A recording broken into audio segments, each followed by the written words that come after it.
Check. Hey folks, we're going to go ahead and run people through, so if you're done in here, go ahead and get in line. We're going to do an invocation after we get in here, so we'll bless food. I know. So, hello. Okay, so everybody go ahead and go get in line, and we will do invocation when we get back in here.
That's right. Okay. That makes sense.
Hey, friends.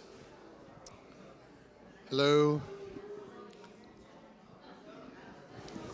Okay, there we go. Friends, thank you for being here. We're going to go ahead and get started and start with a prayer, and then we have an agenda of things we're going to do, and we have there'll be slides that kind of lead us through on the screens, and so but we want to start with a time of prayer, and so let's pause for just a moment. God, for nourishment for our bodies and for our spirit, we give you thanks. We thank you for those who have served and are serving our church in so many different ways. Thank you for the ways that this church ministers in the world, and we ask that you be with us as we share in this time where we get to hear about all of the things that are happening in the life of the church. And so bless us that we might truly celebrate the ministry that you've shared with us and given us to share with others. Through Jesus Christ our Lord. Amen. So what we're doing, we have an agenda, and we'll be kind of just keeping things moving along, but we're starting with children and youth because we're aware that a lot who may come to the early service may not know about the many activities we have with children and youth. So we have those who are coming. Come on. Theo, Jack. Theo's taller. Come on. Y'all come on up. So we have some youth and kiddos who want to share with you today. Not all of them wanted to, but we do have 3. So Jack or Theo, who's going first? Okay, Theo's in 10th grade. He's going to go first. So the things I enjoy about this church are the youth lessons that we have and the food that is served here, just because it's really, really good. Awesome. Okay, do you want to go next? No? Okay, Jack, you're up. The things I enjoy about the church is the people that go here and the lessons that are taught by Pastor Jeff. So, Jack, what's your name? my name And what is grade Jack. are you in? I'm in 8th grade. Awesome, thank you. And then this is Anna. She is in 4th grade. I like being a part of children's ministry because of all the fun projects we do in Sunday school with the kids and the youth and getting to play in the playground. Awesome. Oh, Theo, pretend to talk. No. Okay, and then I have one more. Caroline didn't want to get up, but she said, this is a quote from Caroline. She's in 1st grade. She said, Sunday school is so fun. I like the teachers. They help us learn about God and feel loved. So I just wanted a chance for y'all to hear a little bit from them about their experience of this as a church, the way that they feel loved, the way that they grow, even though you only see pieces of it here in the sanctuary, depending on when you're here. They have a lot going on, and they're experiencing God in a lot of ways here. So I'm glad we could hear from them. So we have there are many things that we're going to be covering, but we do want to hear an update. We have the YMCA project continues, and what you may or may not know, if you've been here before, you know that Frank Westfall has been named like the permanent point of contact with the YMCA. So he's the person who is helping lead us. And so Frank, would you come give us an update on the Y?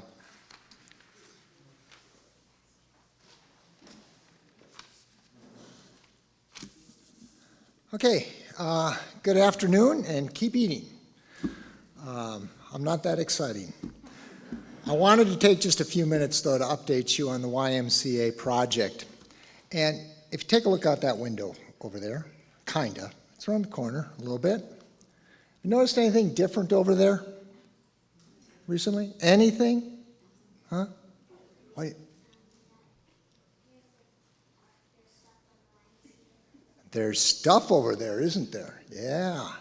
That was for the summer camp, which we'll let Jessica talk about, or Frank talk about, or somebody else talk about.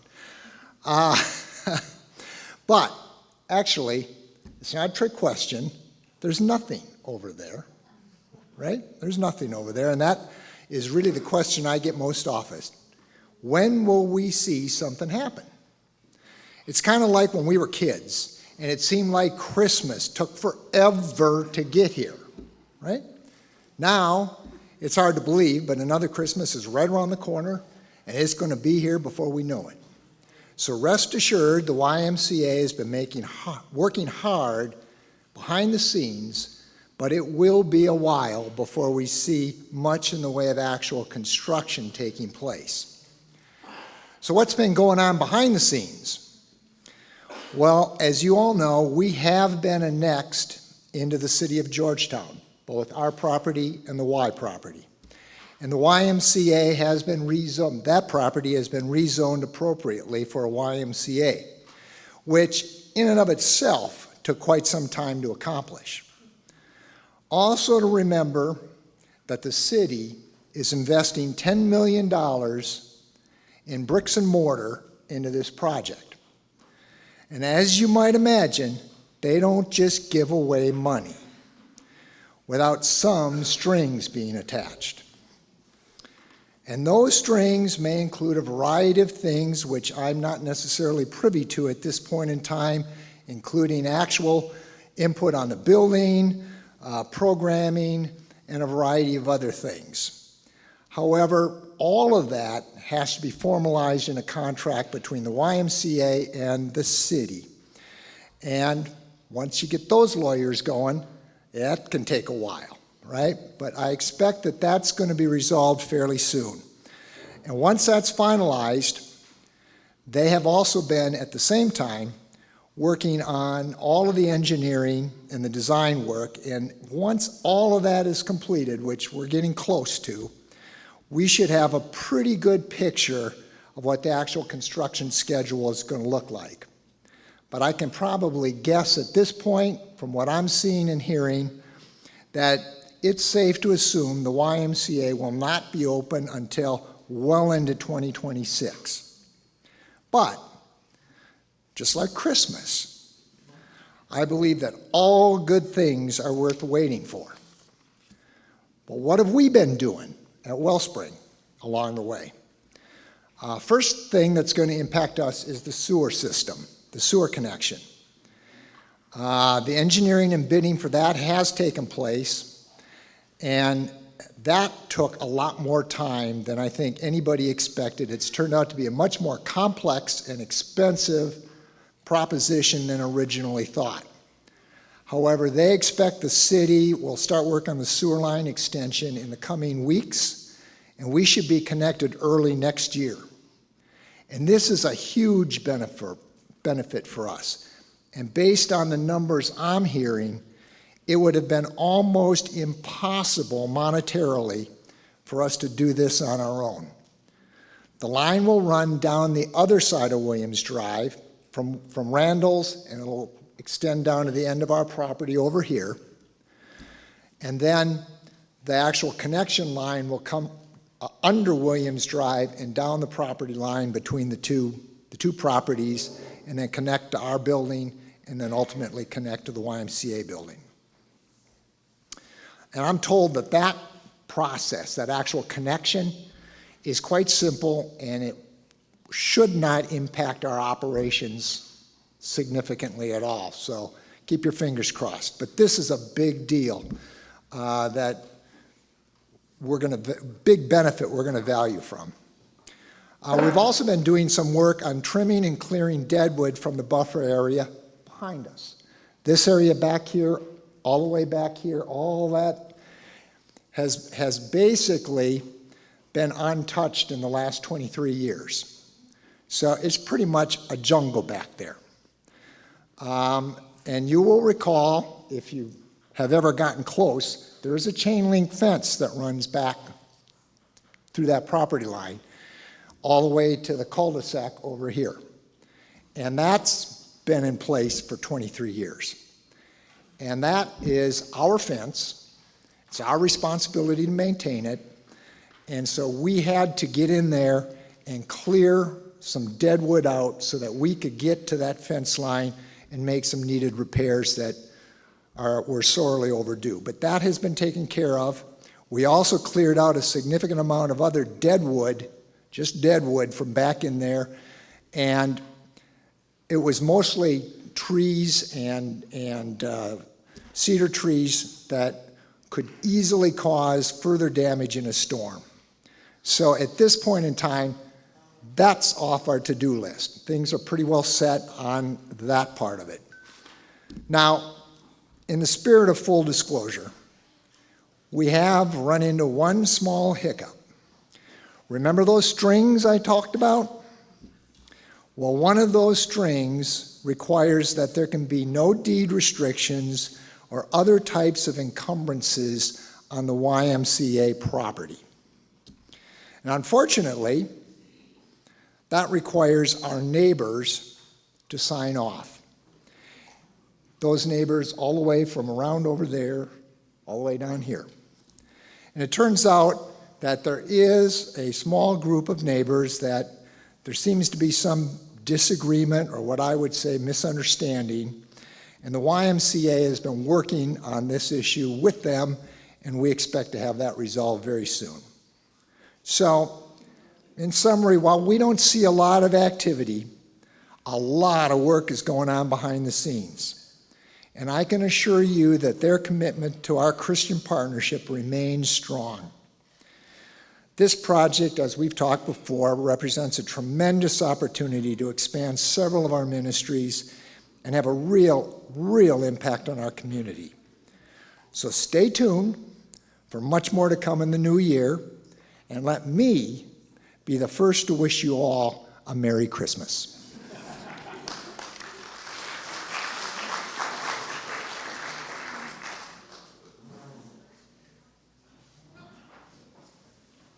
Thank you, Frank. As we have, Mark, go ahead and be making your way up here. As we have been doing, as we've been doing our work as the governing board, we've been overseeing quite a few things. But one of the things that Meet at the Well was originally intended for, so we created this idea of Meet at the Well in 2019. And the purpose was that we would get together twice a year for Meet at the Well for you to hear from leadership. You would hear about things that are impacting the life of the church. And so we have, we're going to be presenting budget, but one of the things, and also to let you know that Tom Karstafen, who is our the current chair of our board and lay leader, he said he was not feeling well, so I'm just kind of taking that on here.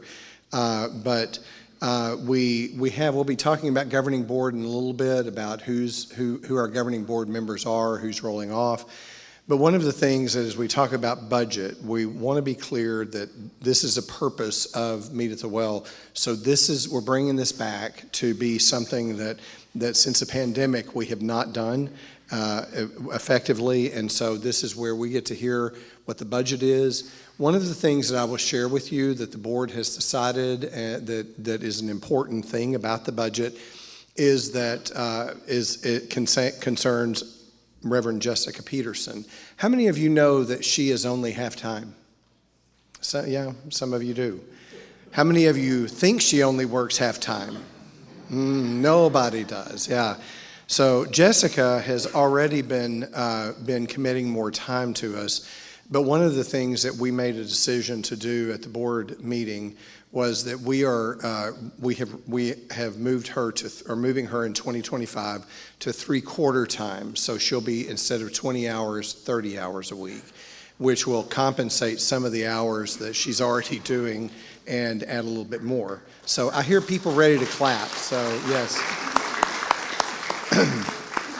So that's one of the things that you'll see impacting our budget. The budget also, in the spirit of transparency, in the United Methodist Church, clergy salaries are known. And so while other salaries on the staff are not, you'll see in the middle of the budget, you'll see information about our salaries. And so with that, Mark Broderick comes to present the budget to us. Good afternoon. I guess our budget for 2025, we discussed at our last Board of Trustee meeting, governing board, and I've approved the budget. It looks like we're projecting expenses totaling roughly $713,000.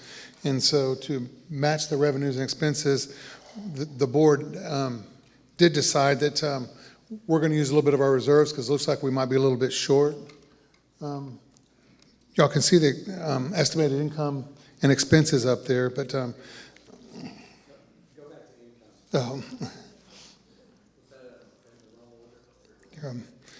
income, it looks like we budgeted $530,000 in pledged income, $88,000 non-pledged, about $28,000 from other revenue streams, and the $67,000 what I was talking about, that's the part that the board has authorized to pull from reserves if needed to make our budget balance. So that was our estimated shortfall. In years past, I know that I'm fairly confident we're not going to have to use any of that, or if we do, it's going to be a lot smaller amount than what was budgeted.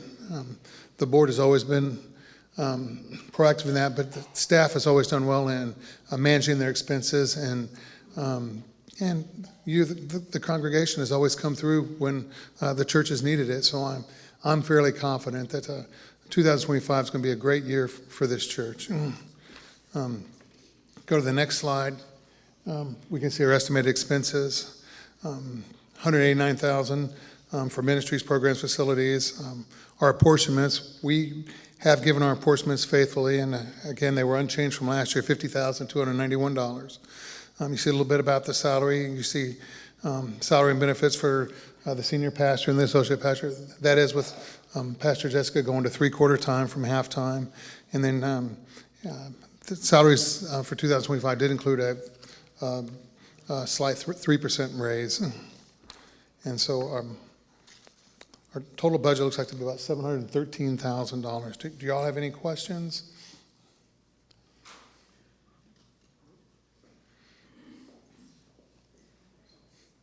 No? Well, if y'all have any questions or something pops into mind, I'm over there. Feel free to come visit me after the meeting's over. Thank you all.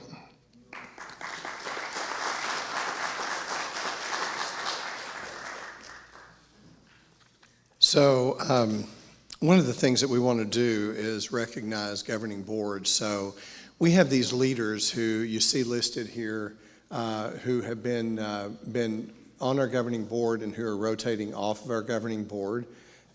We have Bob Miles, Marilyn Wiles, Nancy Foster, Andy Hauser, Marge Sipple. They're rotating off the board, and so these are people who have faithfully given their time in board service. So our board members serve in three classes of they're 3-year classes. So this is the class of 2024 that you see that's rotating off, and then so we thank these who have served so faithfully, and some of these we're not letting go completely because there's other work that's still being done. They're just kind of moved into an informal capacity, right, Andy Hauser? So, we are thrilled about the work that they've done, and so I just want you to give a special word of thanks to these.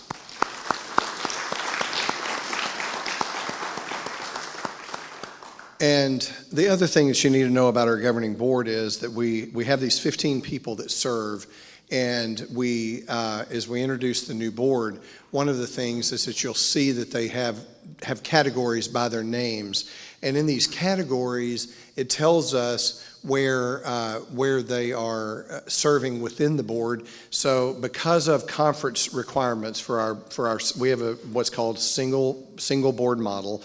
So what that means is that at any given moment, the board itself can do the entire work of SPR, of Staff Parish Relations Committee. They can do the entire work of the Board of Trustees. They can do the entire work of the Finance Committee. So they can function in its totality as in all these areas. But the conference has asked us to make sure that we list people for subcommittees in order for them at the conference level to identify if they needed to pick out 6 people who are our trustees, 5 people or 6 people who are our SPR, the people who are our finance. They just need to be able to do that. So, and that actually was a previous administration. It's just how we got structured under that administration. So here's our 2025 governing board. Lewis Cogdell, who is the class of 2025. Lewis, who many of you know is our drummer on most Sundays here. And Lewis serves on our Staff Parish Relations Subcommittee. Mark Broderick is serving as Finance Chair for 1 more year. And Michelle Sloan on Staff Parish Relations. Tom Karstarfen, who is our past lay leader next year and our past chair, is on trustees. Cheryl Heltney is on finance. So then class of 2026, Mary Brown. Is Mary here? Where is Mary? I thought I saw her. Here she is over there. I knew I saw her somewhere. Mary is serving as our incoming lay leader and chair of the board. So don't hit her with any complaints or anything until January, okay? So she will be the chair also of Staff Parish Relations. That's how our board structure is made, that the lay leader is also chair of SPR. Jeremy Ferguson is a member of the trustees. He has been serving this year as chair of trustees. And next year, we have to elect chair people each year. So Jeremy will still be a trustee. Patty Lee is secretary of the board, and Patty's right here, and is a trustee. And Julie Fleischman. I forgot. The youth are playing bingo. Yes, okay. So he was waiting for me to say his mom's name. So Julie is on trustees. Steph Schutz is Staff Parish Relations and is a lay member to annual conference. So then the class of 2027, Nick Landis is vice chair of the board, Staff Parish Relations, and a lay member of annual conference. There is one other person that is not listed here that is a lay member of annual conference that we have elected to serve for us, but he's a staff member. He's on the board as a staff member, but it is Frank Jacks. So nobody else yelling bingo, I don't know. And so Frank is serving in that capacity as well. Bart Hines comes on the board as a trustee. Frank Westfall is trustee. We're bringing Frank back on the board because I told him, I said, you're having to do all this work anyway, working with us, so might as well just make you a board member. So he's going to be there. Rick Annette is finance. Rick's in the room. And then Sarah Duffy is Staff Parish Relations Committee. So friends, these are the 15 members of the board that will be coming on in January. So give them a hand for the service that they have been called to do.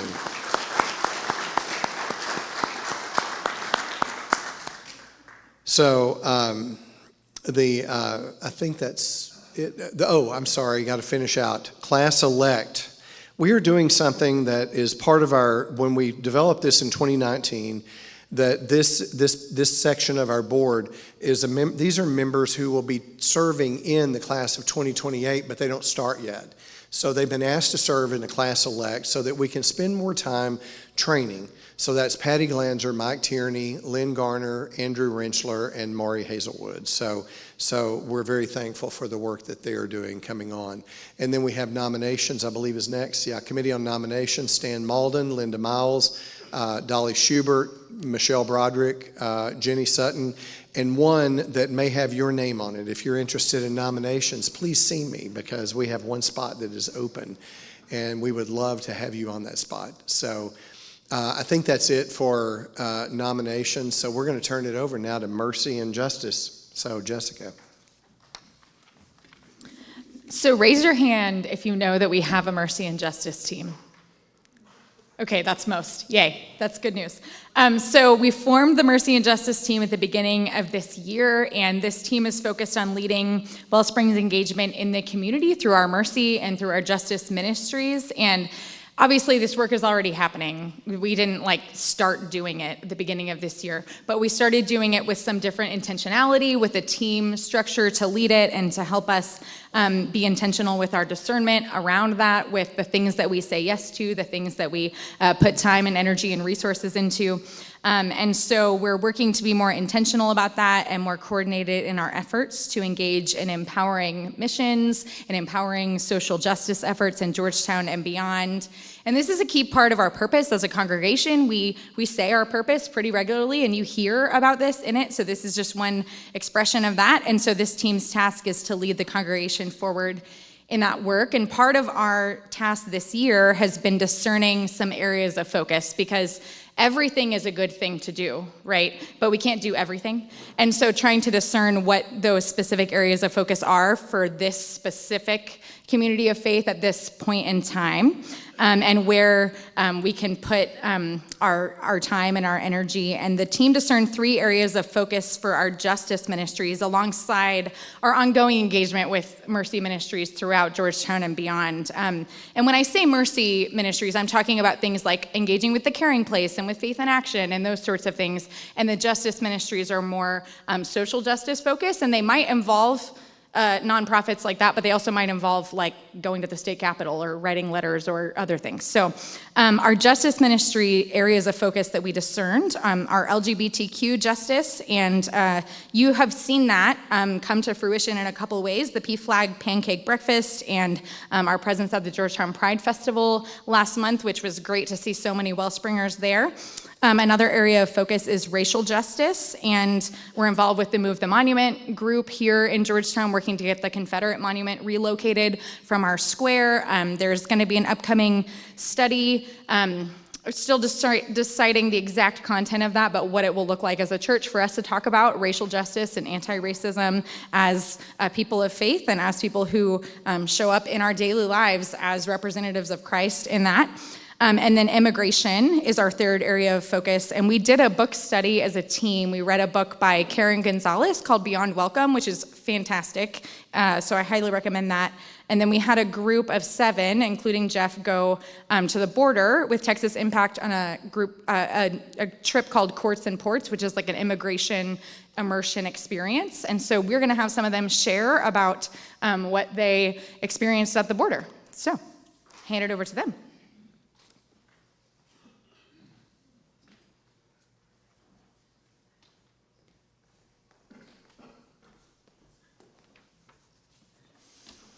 Well, hello, Wellspring. I'm David Sloan. I'm a member of the Mercy and Justice team, and I was privileged to be a part of our visit to the Rio Grande Valley this past August. The trip was hosted and led by Fabiola Olvera Benitez, a young lawyer with Texas Impact. This was not a conventional mission trip, but was designed to quickly introduce us to different facets of the Texas-Mexico border, focused on the people trying to navigate the complicated subject of immigration. This is a short report, so we'll not dive deeply today, but we will be happy to discuss individually what we saw and heard, and we will make opportunities for a deeper look at this topic in the months to come. Jessica helped coordinate our attendance through her leadership of the Mercy and Justice team, and our contingent included Pastor Jeff and 6 Wellspring members, Jim and Mary Brown, if you'll wave, and Stan Malden, Becky Hauser, Michelle Sloan, and her husband, David. We left shortly after church on a Sunday afternoon and arrived that evening in Harlingen. Monday morning, Fabiola gave us a primer on current legal aspects of the immigration process, which is quite complex, various categories of people and statuses. And we then went to the Harlingen Border Patrol Station. Let's see, do we have our pictures? There. Okay. So there's our team in front of the Harlingen Border Patrol Station. We received a briefing there from Agent Ruiz, a senior Border Patrol officer. We were joined throughout the day by Fabi's sister, Gloria, who was born in Rhode Island and had not previously visited the border region. So you'll see her in some of our pictures from the first day. From the border office, we proceeded to downtown Brownsville, where we parked and proceeded walking along the bridge. Let's see, there we go. So there's the bridge across the Rio Grande into Matamoros. We soon arrived at the river camp, which is just beyond the bridge facilities, and that's a camp that at one time was housing up several thousand people in the some of the really heightened crossing activity. It's down to just a few dozen people at this point, partly because the numbers are way down, but also there have been other facilities constructed. So we met, while we were there, we met with a couple of people from Med Global, which is an international nonprofit that helps in really crisis areas around the world, including Gaza and along the Texas-Mexico border.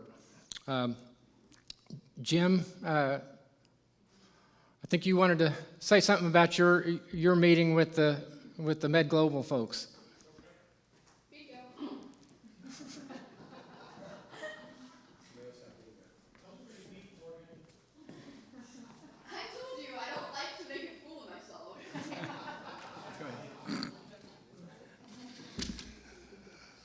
Thank y'all for being here. I appreciate it. This was a great trip. And this morning in the service was full of stories. Stories feed our souls.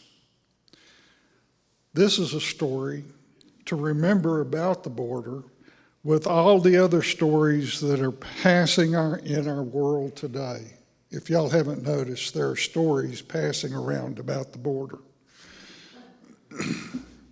Benny, just remember Benny, met us as we crossed the border into Matamoros.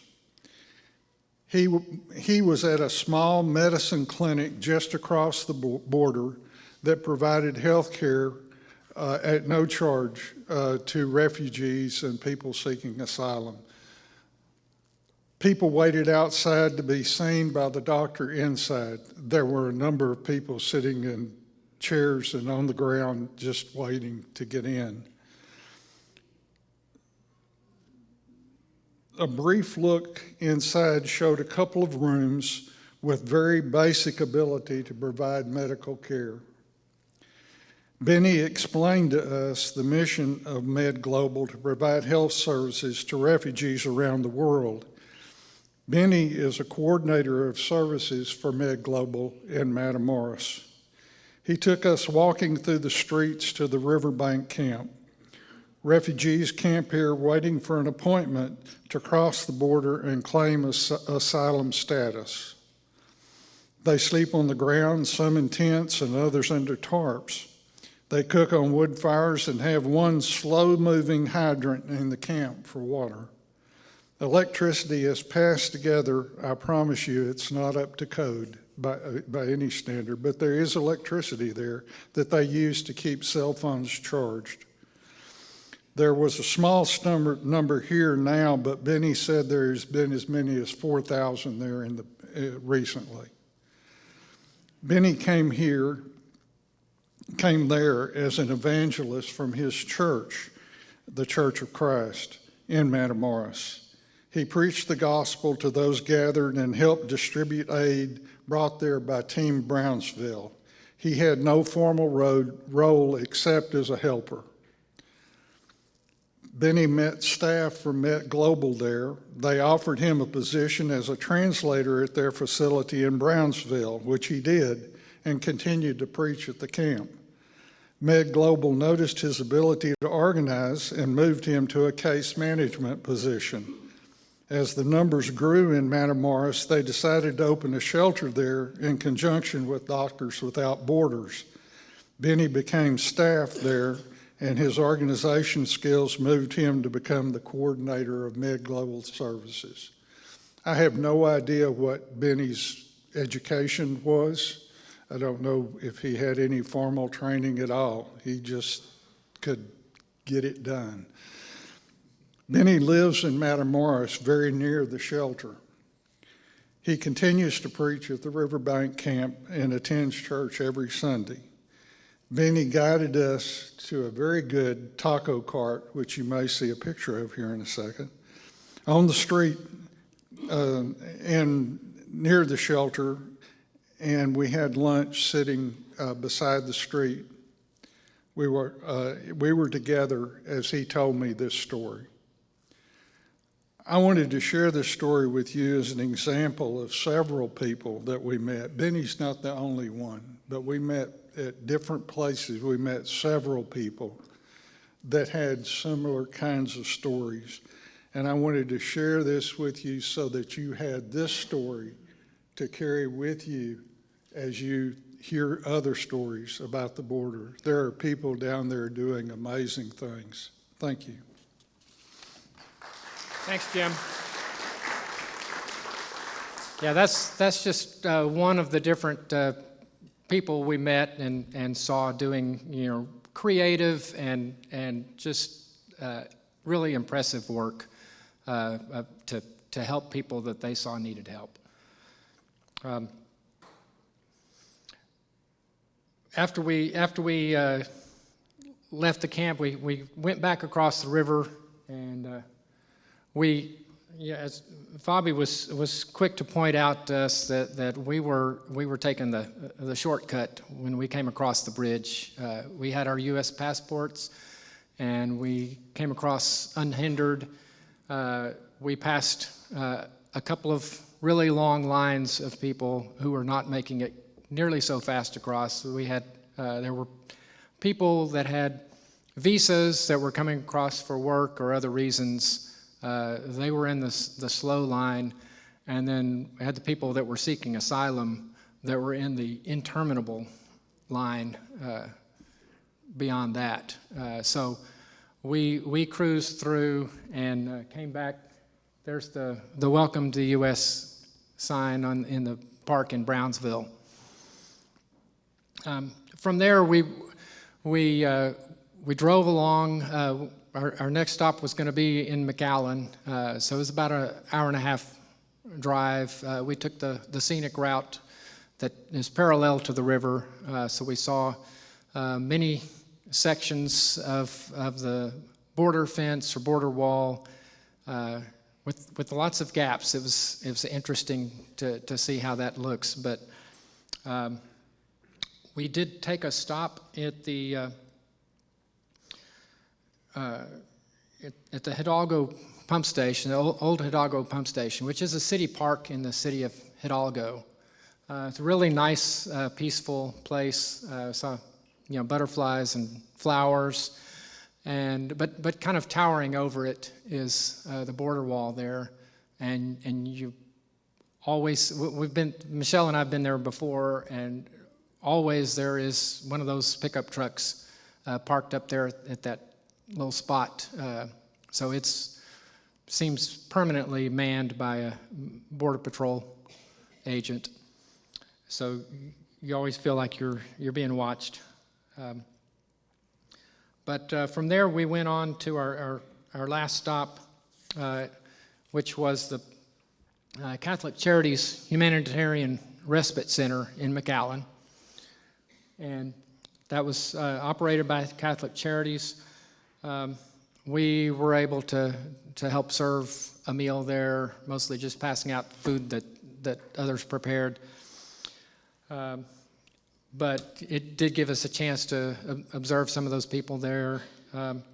If you'll recall, when we got back, Jeff related a story of one particular family that had really experienced some horrendous trauma in their journey. I know several members of the church stepped up to help meet some of their needs and really appreciate that support. But it was, it was kind of indicative of some of the various stories in that situation. So it was at this place that we met them. Tuesday morning, we gathered to process from the day before and share our thoughts before we went on to the immigration court in Harlingen. We split into two groups. We don't have any pictures. They wouldn't allow us to take pictures in the court facility. But we attended a couple of different hearings. One of those was a large group, multiple families not related to each other, just were there for convenience at the same time. But they were being given their final court dates, which will be sometime early next year. But it gave us a sense of kind of the overwhelming mystery to these people. They don't speak. Most of them don't speak any English, maybe a little bit, a word or two. But all of the proceedings are in English. And so it's, you can kind of, just sitting there, you can kind of get a sense of how overwhelming that is. But then we enjoyed lunch at a local restaurant and visited La Posada, which, so I think the next picture, yeah, so La Posada is a long-term shelter in San Benito. It houses asylum seekers who are transitioning to employment and more permanent living arrangements. It was established about 20 years ago by an Irish nun who is still in residence there. We were led around by Sister Nora, who currently oversees the operation. The families there are offered living quarters with cooking and washing facilities, computer and for education and job seeking, English instruction and counseling. The facilities have been improved over the years, including some major construction that was performed by a group of Mennonites from out of state that came and constructed some residences and other facilities there. Our last official stop was a storage facility used by Team Brownsville, a nonprofit organization which sprung up a few years ago in response to the humanitarian needs they saw from the immigration situation. So they were, for instance, responsible for some of the meals that were being delivered at the shelter that we had been to in Matamoros. They are doing a myriad of things, and it is constantly changing as they respond to changes in events. But it was really inspiring to see how creative they are and adaptable and just continuing to care for the people they see that need help.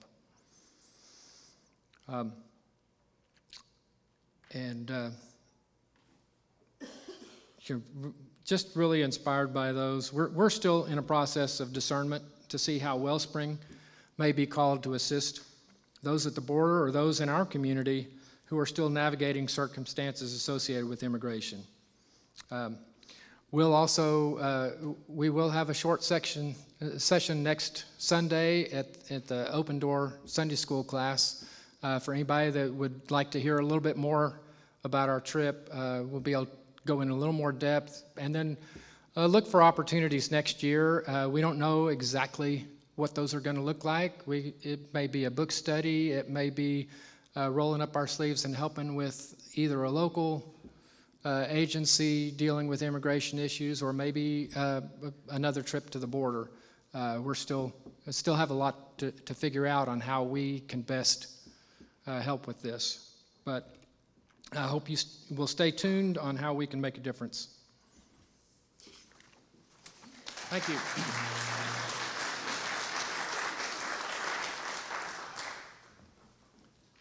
Thank you so much, David. And I can say, having been on that trip firsthand, it is a trip that I encourage. And at some point in the future, there'll be other trips that will be perhaps offering the same kind of thing through Texas Impact or other mission opportunities as the Mercy and Justice team kind of helps navigate that and helps see fit. So we are truly blessed with this kind of ministry happening at our church, and it's exciting to see where Mercy and Justice is growing within this church and how that has become in just a short period of time, a year, 2 years, a year? We started meeting in January. Just January.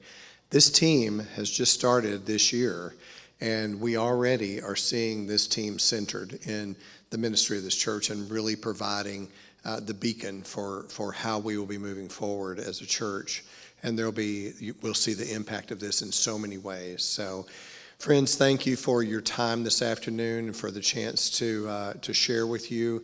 We're going to just have a prayer, and then we will take time to. You don't have to be in a hurry, but those who need to go, I know you can go ahead and go, and we'll begin wrapping up. So let's pray. God, you are the one who calls us to be in this world in ways like Christ, to be Christ in this world, to embody this love in this way.